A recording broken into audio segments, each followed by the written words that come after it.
Lester! Gob, nandun na rin yung isang hostage.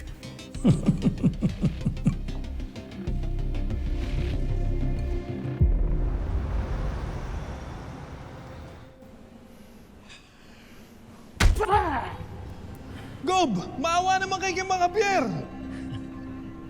Huwag kang makialam dito! Ano, tagda? Oh, sabi sa'yo hindi makikialam ang apo mo.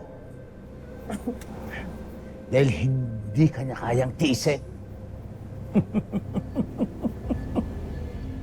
Ano? Akala niya mapapabagsak niya ako? Nek-nek niya! Sorry po talaga, Mang Javier. Hindi ko alam na hantong sa ganito. Naipit kayo sa kasakiman ni Gob. Superherong sangre? Pesteng sangre siguro! Ah, ah!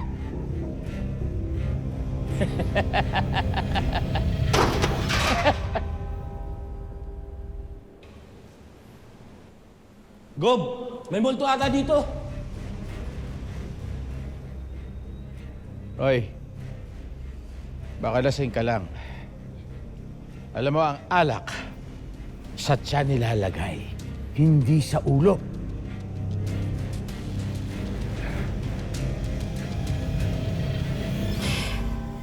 Kinakabahan ako, anak eh. Talaga bang sigurado ka sa gagawin mo? Kailangan ko hong gawin ito.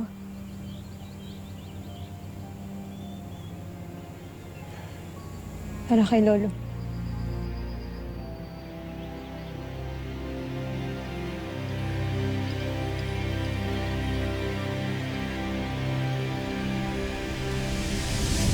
Uy, ano naman kinalaman ni Mang Javier kay Sangre, honey?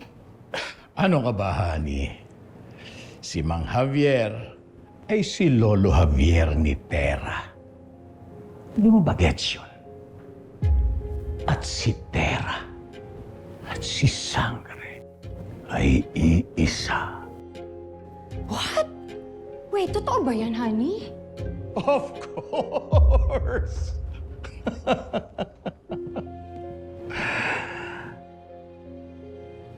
Ang hindi lang totoo, yung pakakawalan ko si Mang Javier. Dahil oras na akuin ng sanggring yan, na siya ang sumunog sa ospital, ay isisiwalat ko na ang buong pagkatao niya kung sino talaga siya. At si Mang Javier, ikukulong ko ulit. Dahil mga lahi sila ng mga kriminal.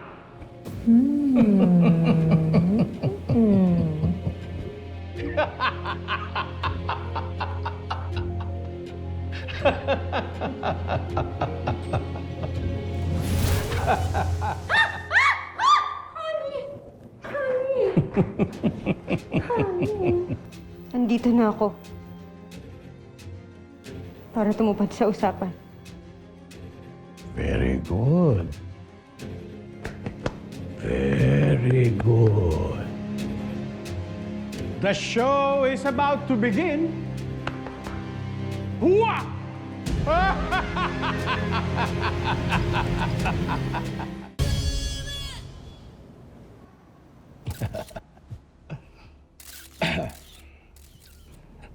Mga minamahal kong kababayan, katulad ng sinabi ko kagabi, mapapatunayan ko na sa inyo na wala talaga akong kinalaman sa naganap na sunog sa ospital. Dahil kasama natin ngayon ang salarin dito. Dito.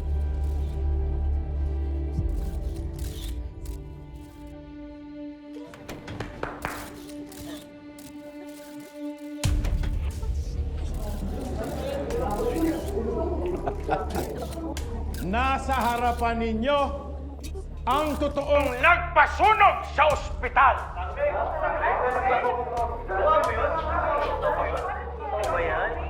At nandito siya para mag-confess.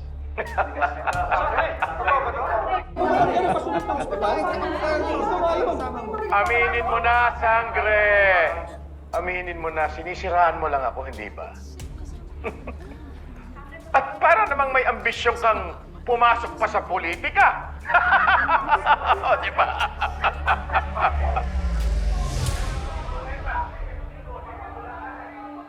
Sangre! Sabihin mo ang totoo.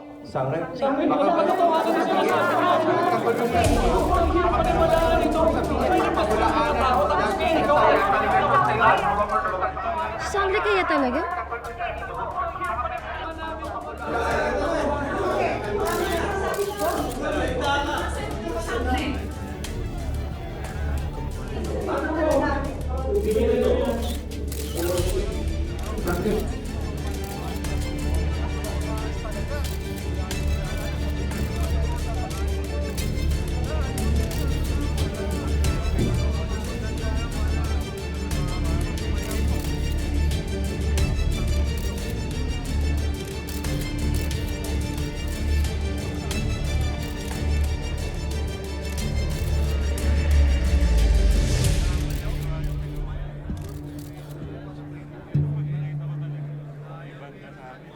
Wala akong kinalaman sa sunog.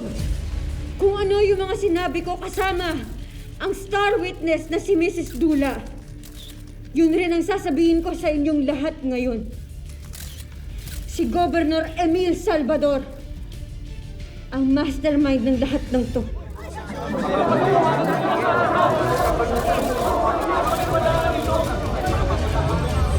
Ako at ang aking pangkatang tutugi sa mga naghihinog sila. Ngunit mahal na Kera, maaari bang humingi ako ng pabuya kapag nahuli ko ang mga alipin? At anong pabuya ang iyon? Ano't tila sunod-sunod ang mga pagsubok na dumarating? Nangangahulugan ba itong magtatagal at mamamayani ang dilim sa Encantadia? Anong ginagawa mo? May hawak ako laban sa'yo.